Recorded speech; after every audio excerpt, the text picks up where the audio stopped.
I'm going to say you do need to give me a reason because it's my child Right. too. Okay, right. So then moving over to Emma. I would not obey. It'd be a very... You would not obey. Okay, hang on. Fair enough. Wait, Alex? it would be what? A very serious conversation about the relationship. Okay. Okay. Alex? So I wouldn't blindly obey like that. Right. Okay. And then moving over to Turkish. Can I be honest? I think I'm more of the dominant type, but I think for the right person, I'm willing to come to an agreement, a communication. Like, we discuss. I'm very like communication. Yeah, I know. Yeah. He just, in this case, his foot's down. He doesn't want the kids to go to that one. He wants to go to the other one, and he's going to give you no justification, and that's the end of the argument. That's the end of it. They're going to that school, and that's the end of it.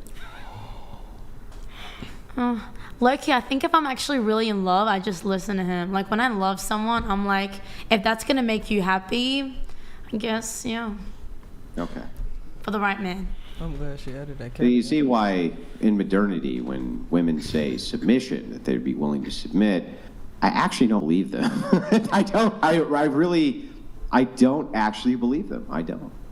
Can I explain? I think that it's submission with qualifiers. It's submission with, if you're doing the things I think you should be doing, then I'll submit. I don't really believe that modern women will submit to modern men, even if they have all the faith in the world in him. That if they kind of put the ultimatum up where the woman says, "Wait, I just don't like this," and they say, "Okay, I don't care," and that's the end of it. They seem to become very, very, very upset by that, and that is not submission from my perspective. Well, it takes away their agency completely, and I mean, it kind of belittles them as a person. So, Fair? But if he's your husband, I imagine that you thought it through before you married him. So you know, Yes. like, hey, if he's going to make the calls, I trust him. Yeah, exactly. But it's like you still have to agree on kind of Why? the reason. why do He's you have the to do leader. why? So this is my whole thing, right? It's like, why, if this person is the leader, like, imagine for a second that the general goes, "We're going to war, and here's what's going to happen." His second in command is like, "Can you tell me why we should do this?" And he's like, "'Cause I said we're doing it. That's fucking why we're doing it." Wouldn't that guy get like put up for disobedience, and he would, maybe perhaps even be flogged for disobedience, right? But it's like, for some reason, Atlas All Resources _ 33,413 donated $100. Married my husband when I was 19, he 25. Both military vets. A unit needs a leader. My husband is my leader. If we disagree, yes, I serve him dinner. Now 20 years later, still married. Atlas, thank you very much. And for God the TTS. bless you, Atlas sources, right? Because there's very few of you who are around anymore. But kind of back to this, like, so what? So what if you disagree? So what if he says, "Look, on this particular issue, I just don't give a fuck what you think. I just don't care. And you need to just kind of obey what I'm saying." That's not going to work for you, right? Alex? Yeah, for me, I mean, it wouldn't work because if we are actually going to, I would like to know the reasoning behind it. That's really it.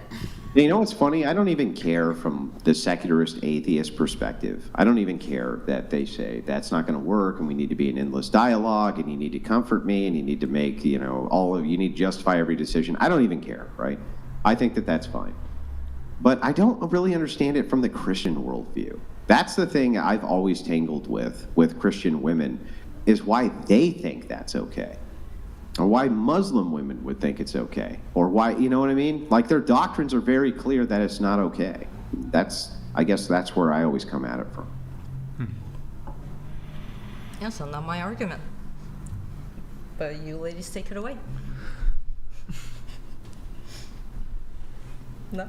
Okay. I mean, even Andrew, even if you don't take it that far, even if as a man you're more... Yeah, but okay, I'm already mad at you though, man, because when you say that far, right, it kind of implies that this is going overboard, and I don't think it's going overboard. I think that this is less kind of like a less of an ask than about.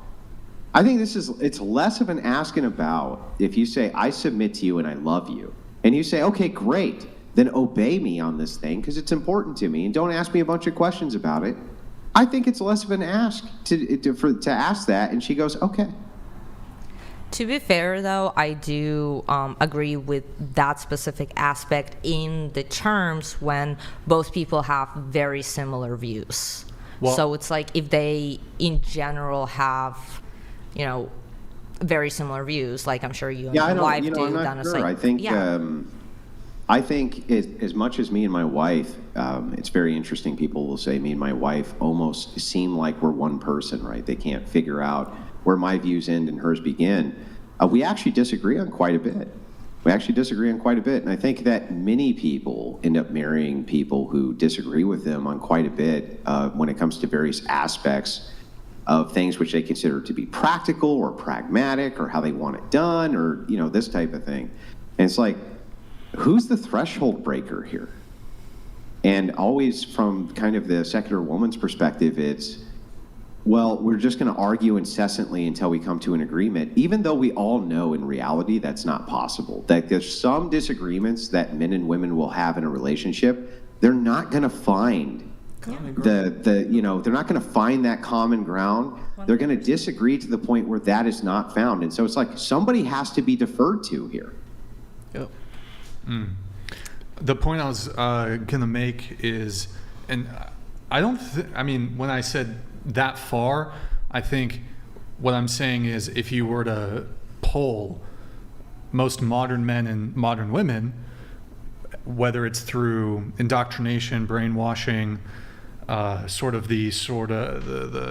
the term for it? The cultural zeitgeist. I think they would say that it's too far. I don't think you think it's too far, Andrew. That's not even necessarily the point I'm trying to make. What I am trying to say, though, even if we don't take it that far, and it's sort of more of just a sort of general leadership, and if the man is willing to receive input and have prolonged conversations with his girlfriend or wife about perhaps a decision when it comes to the household or the children, even if he's willing to have these prolonged back and forth negotiations and conversations, there is this sort of trend that I've noticed that in general, it seems like women really like male leadership. They're attracted to it. They want a man who's a leader, but they are just not prepared to be followers. And that you cannot have a leader without somebody who's willing to be a follower. Both of you can't be leaders. Only one person can be a leader. Nothing gets done in a democracy. Nothing gets done by committee. So I just see these women, it's like almost on a biological evolutionary level, they're attracted to men who are dominant masculine leaders. But like in the programming, they fight against it and don't want to be followers. So I want a leader, but I don't want to follow. I'm attracted to this, but I'm also going to question and be quarrelsome and not let you lead, but I'm attracted to it, but I'm still not going to let you lead, but I'm attracted to it. Does that make sense? And Andrew, there goes an actual nature versus nurture argument. Because the natural aspect is they are attracted to it, but you have feminism. We have a culture like in the West that tells women that they don't have to listen to men, that they don't have to do certain things in relationships, and then it's reinforced all throughout the media, social media. Well, let me argue with you a little bit here, Q. Yeah. And ask you, if it's a nature versus nurture argument, how do you know that the nature isn't just to be rebellious? Because men are naturally attracted to agreeable women, and agreeable women are typically the ones who have the better relationships. Are they? Yeah. Yeah. It doesn't seem like that in modernity. Yeah. It seems like in modernity that most women are quarrelsome and men are still endlessly pursuing them. Yeah, in the West, because it's been infiltrated by feminist values and principles. Yeah, but isn't feminism just another extension of evolution?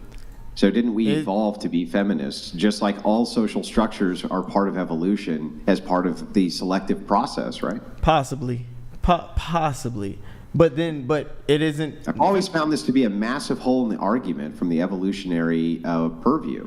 Yeah, so but if the argument is, but feminism has indoctrinated women into being quarrelsome, then you're actually saying that men in the West have evolved to follow feminism, and so have women, because that would be the natural order of selection, right? Yeah, I wouldn't be opposed to that, but it's bigger than the West. So when I say that in general, I mean there's still agreeable women in other cultures. There's still women who subscribe to listening to their men and being submissive in other cultures. So of course we have what I would call an anomaly here in the West, and evolution. Feminism's winning. Huh? Even in other cultures, feminism's winning. You think so? Yeah, name a culture it's not winning in. The cultures that it's not prevalent in. Where? Such as Where the are Middle those? East. Such as the Middle East. No, it's winning all over the Middle East. It's winning in Iran, where transgenderism's allowed. It's not winning in It's winning in Afghanistan. Afghanistan, where it's been liberated by the West. It's winning everywhere in the Middle East. In fact, the number one complaint I hear from Muslims is that feminism has not stopped at the West, but is now going through the Middle East like crazy, and they're doing everything they can to kind of push back against it, but they're still having to face off with it. Well, so the question when you then say becomes like, is this the natural evolutionary order?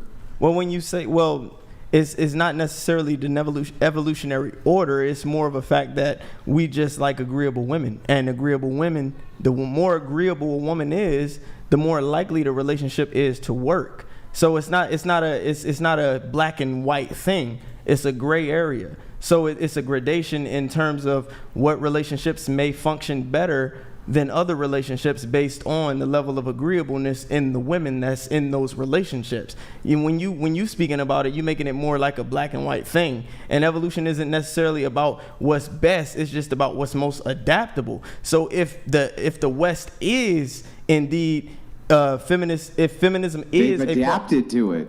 Yeah, that's what I'm getting at. I'm saying But if they've adapted to it, then that would be part of their evolutionary cycle. But then that would just mean that we would ultimately end up just becoming a feminist society. We have become a feminist society. You wouldn't even disagree, right? I'm saying the argument you're making is more so from a moralistic perspective, and I'm saying evolution. Well, I don't believe in evolution. I don't even think it's a thing, right? It's nonsensical to me because of natural selection being the mechanism. But that's not I'm the only willing to argue within the evolutionary. Yeah, that's not the only mechanism of evolution. There's more than that. It's not natural selection that would be the straw. Without natural selection, evolution doesn't work. Yes, it does, because of genetic drift and genetic Explain mutations. how it would work. That's all natural selection. Genetics is natural selection. No, it's not, Andrew. How is it? It's unnatural selection? No, it's not, because random mutations happen just randomly within populations. That would be natural. That's not selection. That is selection. It's only selection. It's selecting for the mutated gene. It's selecting for the mutated gene, but you have to mate in order to pass it on. Yeah, but if you're mating and passing on the mutated genes, then that's natural. Therefore, it's natural selection. No. How? What do you mean no? How could it not be? I just told you, if it's not being selected for sexually, then it's not natural selection. Yeah, but if people with these mutated genes are having sex and the mutated genes are continuing, then that would be natural selection. Yes, you ain't got the answers, man. You ain't got the answers. You ain't got the answers. You ain't got the answers, Sway. But things happen. Genes get eliminated. Genes are not selected for, so it's just kind of a random thing. Yeah, but that's all natural selection again. That's one mechanism. That's one mechanism of like selection is the key component to evolution, the gradual change of an entirety of a species over time. That is evolution. Combined with you can have microevolution as well. I understand that as well. But the gradual progression of an entire species over time is the mechanism for this has to be natural selection. It can't be anything else. What else could it be? No, you're just choosing to clump them together. They're separate mechanisms. Genetic drift is the other mechanism? Genetic drift is its own mechanism. Genetic mutations are their own mechanism. How do those spread? Natural selection are their own mechanisms. How do those mutations spread? In response to the environment. Okay, so in response to the environment, those mutations spread, and then when you have sexual intercourse with somebody, that mutation continues. Yes, but you added the sexual selection. Correct? You added the sexual selection. But now it's been selected for. Yeah, That's the whole point. Yes, that's but natural selection. Now it's been selected for. Yeah, if you say that, but that's not always the case. That's you. I'm not saying it's always the case, but if it's not the case, that's also natural selection. No. So if they don't have sex, if there's no sex and the gene dies, that has been selected out. If they do have sex and the gene is there, then that has been selected in, right? No, that's not the only way. I keep telling you that. You keep saying the same thing, and I'm telling you that's not the only way. That's not the only way it works. It doesn't have to be selected I'm pretty sure that's the only way it can work. No, it's not. Otherwise, how does the gene continue if it's not selected for? You don't know the way. What? Because, as I said, genetic mutations and genetic drifts, they're not always selected for, but they become a part of evolution just because they're mechanisms that happen randomly by chance. Natural selection is its own mechanism. If it was the same thing as those, they wouldn't be considered different mechanisms. It would be called natural selection. It wouldn't be called genetic drift or genetic mutation. I don't actually understand this argument, and maybe you can help me bridge the gap here. Let us assume that there's a mutation which occurs inside of a species, which is very small, right? This is a random mutation which happens, right? Now, if this mutation, if nobody with the mutation breeds, you agree with me that this gene is selected out, correct? Or this mutation is selected now out, right? Possibly. Okay, well, I mean, I don't understand. How could it be selected in if the genes which cause the mutation do not pass genetically to the next generation? How? Because genes are also affected in utero by the environment. So a woman can be pregnant or an animal can be pregnant and a whole new gene happens. There's a gene modification within the DNA. I agree. But let's say that mutation happens and then there's no more reproduction past that. What happens to that gene? Depends on the gene, honestly. No. How could a gene? Wait. Hold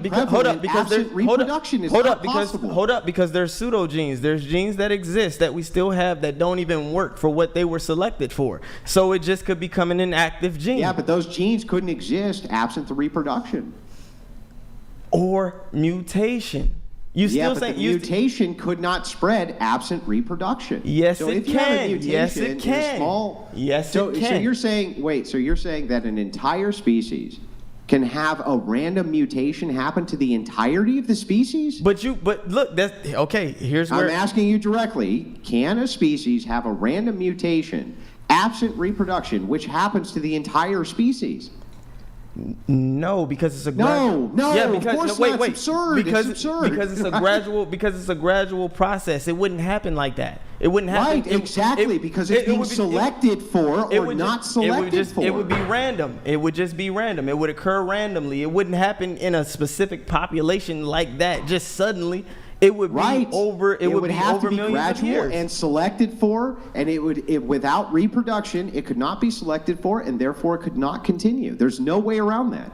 Absent reproduction, the gene dies. There's no fucking way around that. Yes, I don't care if it's a plant. I don't care if it's an ant. Yes, I don't care what it is. How does the gene reproduce? How does it reproduce? We're talking about mutations and drifts. Yeah, it's only because you're stuck on natural selection, and that's how you're framing it. You're choosing to frame it as natural operate outside of purview of natural selection. They can't. These things are being selected or not selected for. It's not impossible. There's plenty of evidence that shows that it actually can. Okay. I can send you some studies if you want. When an entire species gets a mutated gene, which spreads throughout the species without reproduction. Could you repeat it for me, bro? Yeah. Can you give me a single example of a mutated gene which spreads throughout an entire species absent reproduction? Absent reproduction. An entire gene that spreads throughout a species absent reproduction. Mm-hmm. How about genes that occur specifically in a population absent reproduction, such as what? Such as the lactase gene. Okay, and could that gene continue absent reproduction? It could continue absent reproduction by gene mutation.